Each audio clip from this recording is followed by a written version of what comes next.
nụ cười chính dù mùa đông giá bao la ngày trời, rộn ràng nơi đây một niềm vui mới ra sinh đến trời. Từng ngàn tháo xinh cứ rơi trên thành, quả cầu lâu anh mất sắc vàng xanh. Bọn trẻ mong không ngàn nô em đến nay mang cho quà, đi qua đây bao nhiêu nhé sao như muôn nhà. Rồi lòng khi nhận kia sẽ đã có một nghìn hàng đã riêng sự giá đời.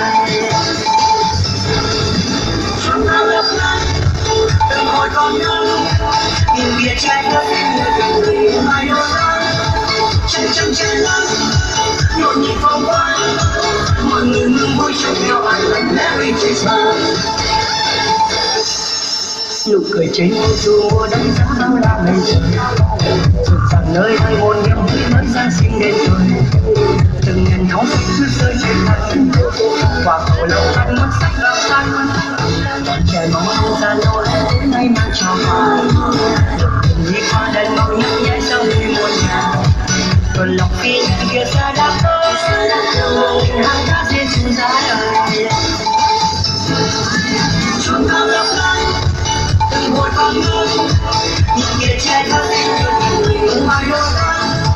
Chân chân trên đó nhộn nhịp vòng quanh, mọi người mừng vui chung nhau ăn lần Merry Christmas.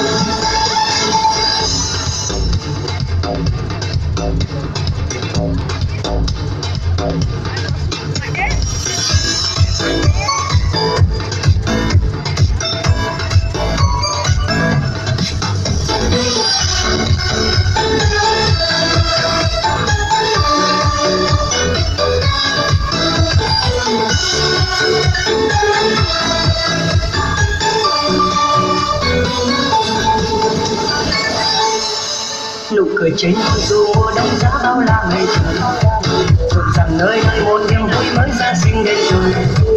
Từng ngàn tháo xinh cứ rơi trên thành, quả cầu long long mất